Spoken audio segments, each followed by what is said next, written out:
Morning, everyone. This is Brad Matheny. Today is the 6th of January. This is my SPY chart. This is the plan your trade video. Yep, excuse me, early in the morning. We are looking at a inside breakaway in trending mode. As you're aware, I've been telling you that this rally phase looks like a pretty good chance at an upward swing into the inauguration, which is coming back over here. I think we're going to roll into kind of a topping or double topping type of pattern around the inauguration, and the markets are moving quite a bit higher today. So as you can see here, we've got the inauguration event setting up right over here on this vertical bar that I've highlighted here. And we are already up almost 3/4 of a percentage point today. S&P is trading at 596.24. Very solid upward movement here. Looks like with the inside breakaway, we're not going to get any real opening in the inside area. Looks like it's going to be a fairly big breakaway pattern. Probably, starting somewhere up in this area and then rallying maybe up into this 599, 600, maybe 601 area on the SPY. Let me go down here to 2 hour and try to resize this a bit.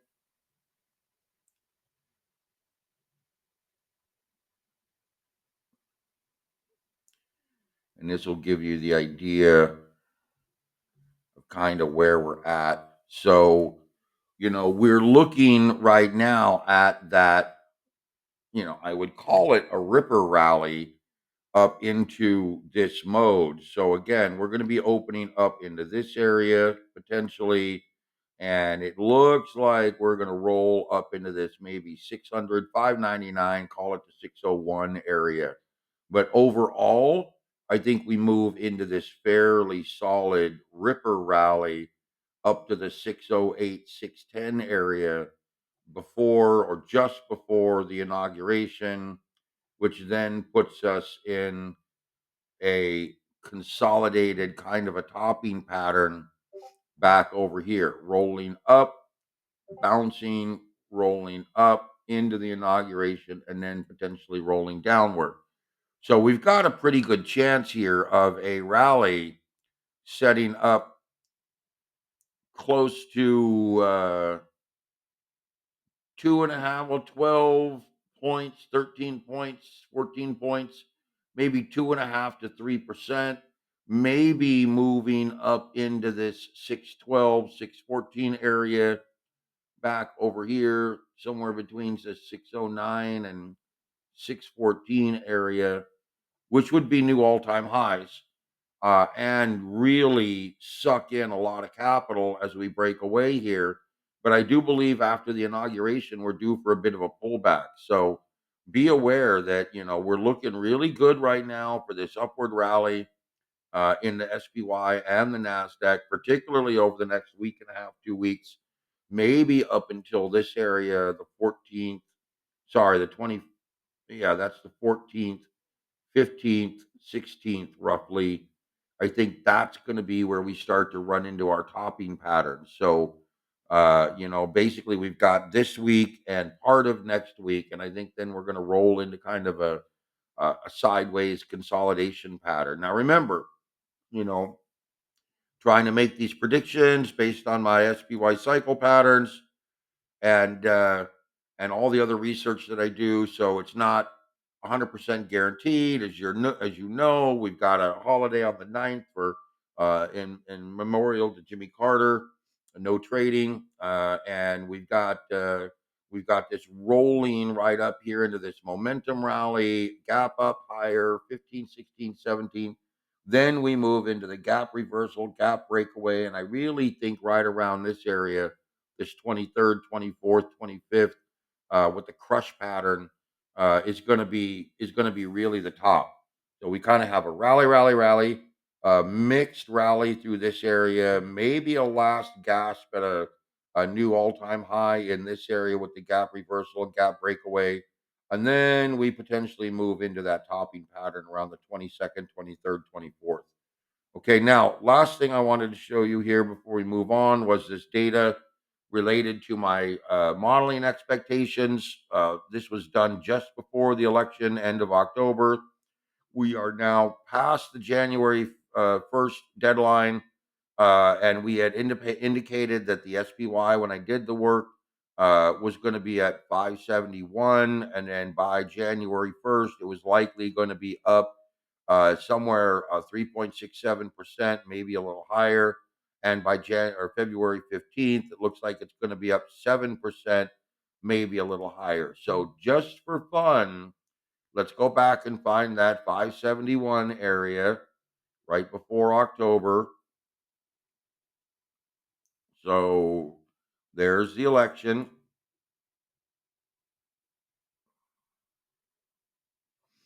I believe should be October, November. Yep.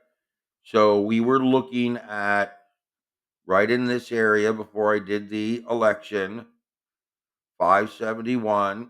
And so we'll clear that. We'll pick a line. We'll go from basically 571 right there. And by January 1st, it was saying that it was going to be up. There's December 31st, trading right in this range. And it was suggesting that it was going to be up. Always show stats, bright yellow and thicker. So we were up 2.91. We ended up trading at 587, 2.91% by January 1st, actually December 31st. And pay attention here that this suggested that we would be up 3.67. So we're a little below the mid-range expectations based on my forecasting model, my ADL forecasting model. Now, why is this important? It's kind of fact checking here. How did it play out? We need to know if this is valid or invalid so we can determine what the next phase is, because now it says it's going to go up to 7%, which means that the next move by February 15th, back over here, says that we could be up 7%, which means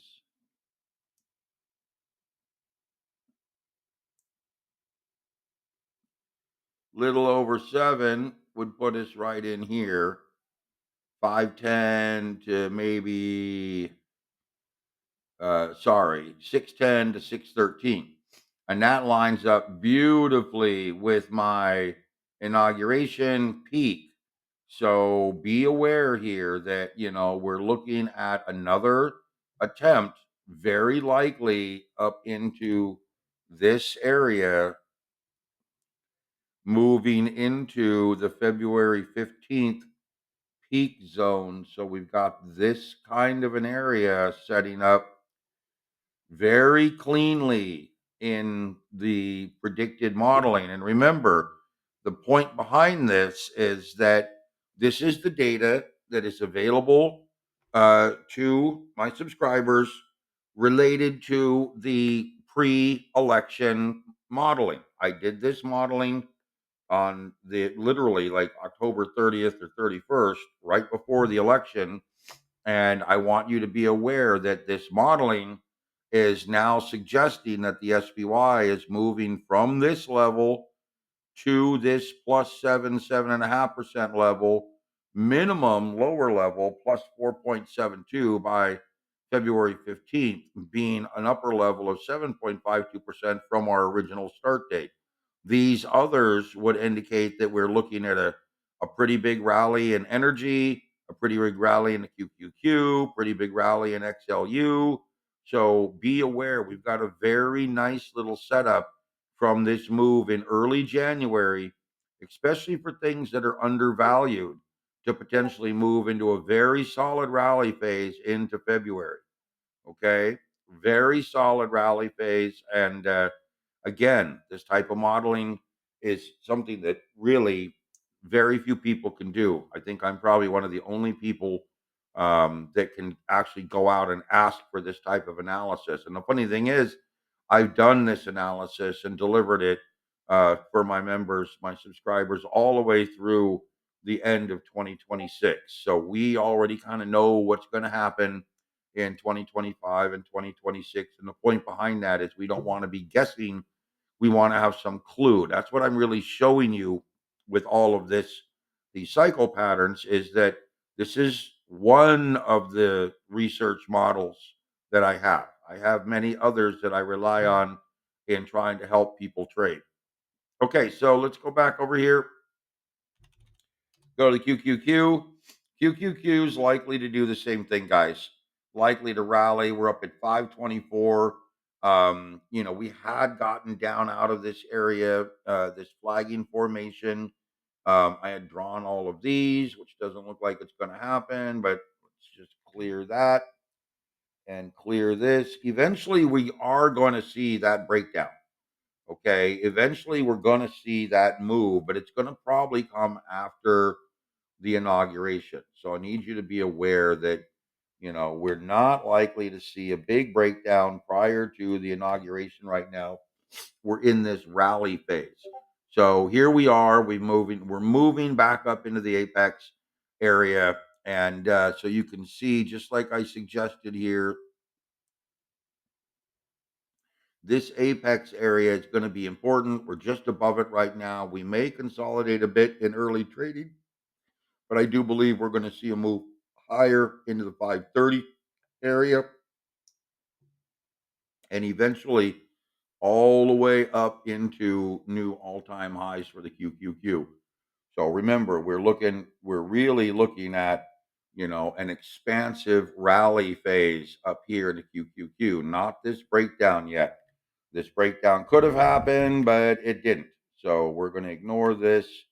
It's now invalidated as it tries to move higher.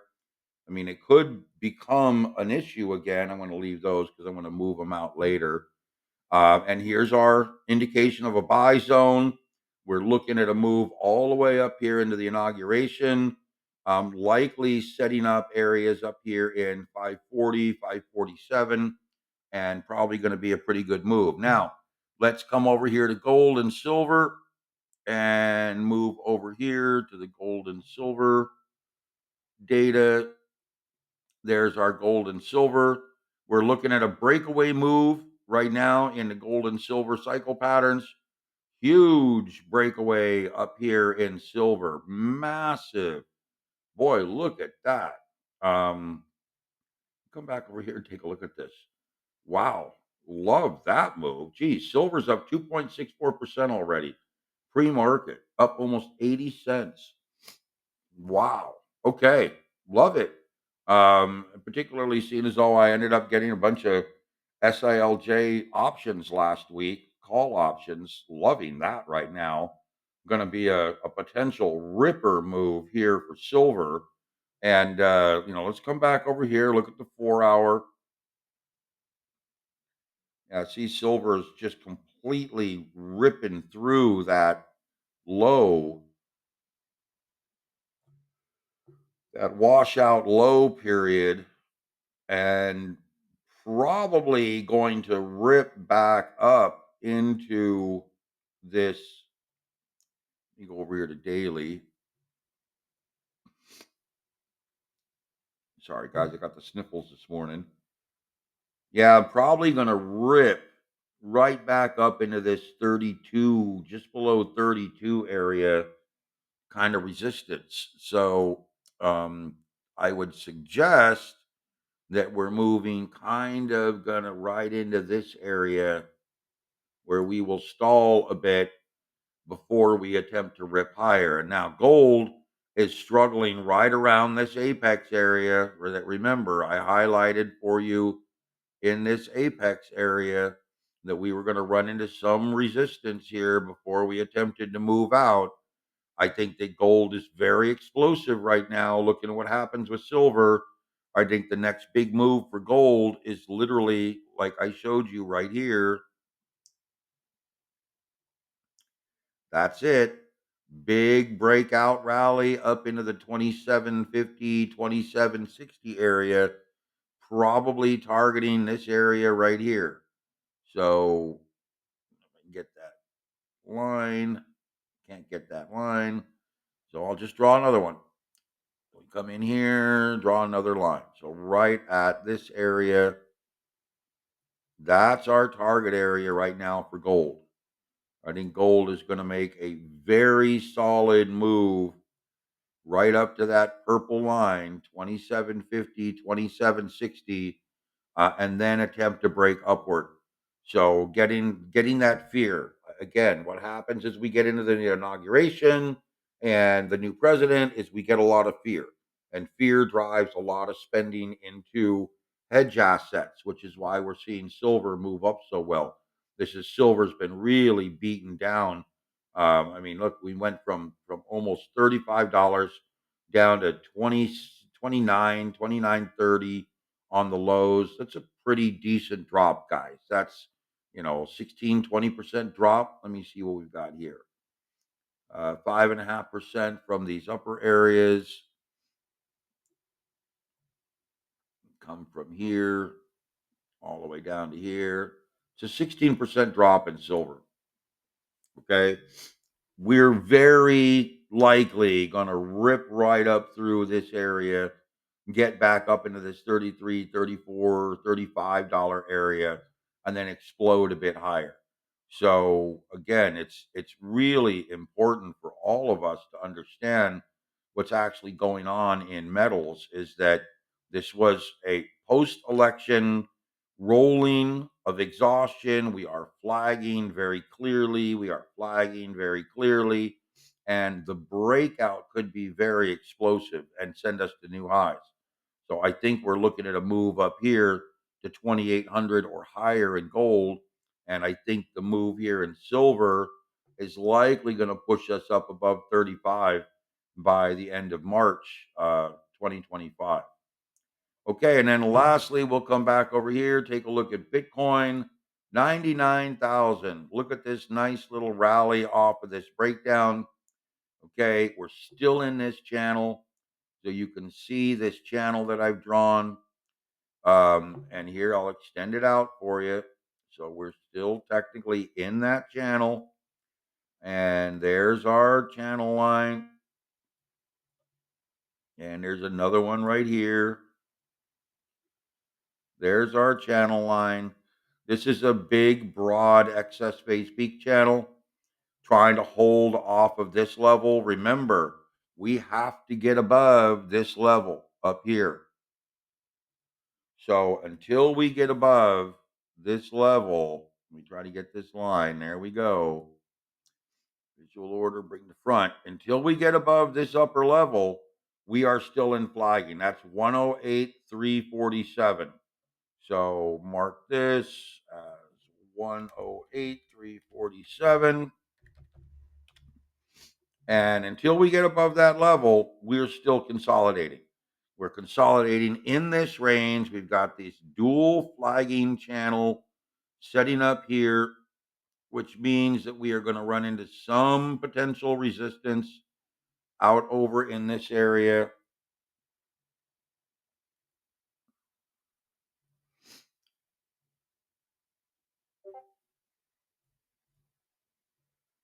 No, we'll go down.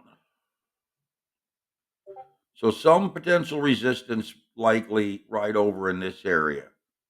Okay. And that means that, we're going to be maybe back up in the 102, 103 area and maybe looking for some real resistance right over in this area. I think that's key because what's happening in this channel, as you can see, this is going to act as a resistance channel as it comes out over here. And this is going to act as a resistance channel as it comes out over here. So what happens, folks, is we end up getting that zone, that overlapping zone right here. So I would suggest that this 103,500 to 102, to 103,500, maybe a little higher. maybe up to 104 is going to end up being a fairly solid resistance area. Now, the other thing we have to pay attention to is this. This is our previous resistance channel coming off of these highs. We're just now trying to get above these levels. It's going to be very important to see if we do get above these levels, because if we don't, if we get into a sideways consolidation and reject off of this level right here, very clean rejection right down over here would send us trying to reach this level right here again. So I'm going to get rid of some of these. And again, if we run into very clear rejection at this level, which looks like it's happening right now, in other words, failure to establish a move above, say, 101, 200, 100,250, right around this area, I would say 100, 250s right there. We can't get above that level, then we are going to reject back downward, trying to retest this 92,000 area. And that's a fairly clean example of, how it's going to work out. So same thing, if I come back over here to the SPY, I talked about A and B examples. So we have this planned move with the rally taking place. So where would be my A and B example of a rally failure here? We're opening already at 596, almost up 3/4 of a percentage point. So again, hypothetically, we're going to have this big gap in trading on the SPY. And what you need to be aware of is that we expect an upward breakaway. I would consider any breakdown below, say, 593 60, 593.70, right in this area, to be a potential breakdown. It's really a breakdown of this apex pattern. So yeah, we've got a lot of room here. We could potentially see a pullback and then a rally today. That's key. But really, what I'm looking at here is this gap move higher. If we fall down below, say, 60, 70% of that gap, we could be looking at a broader pullback move. Don't believe it's going to happen, but your A example would be an open here, staying in this trend and rallying. A B example would be opening in this area, breaking downward and breaking this 593.68, 593.70 area with some momentum, indicating we could get ourselves a pullback. It looks like the markets want to rally, and I'll be honest with you, early January is typically a pretty good rally time for the markets. A lot of money starts pouring back into markets in the first 2-3 weeks of January, expecting the Q4 rally to play out, meaning that we're looking at Q4 2024 earnings, and it looks like a pretty good opportunity here. So I think we're going to see a good solid rally phase moving higher. Markets are moving back into normal activity after this volatility. We're starting to move into some real normalcy now. So be aware that we're gonna start looking to see some trending. Volatility is going to decrease. Trending and liquidity is going to come back, and I think it's going to be clear after Q4 earnings, which won't really happen until end of February. So between now and February 20th, we're going to get a lot of earnings data, and I think that's going to help propel the market into some sort of renewed trending. Okay, guys, that's it for now. Talk to you later.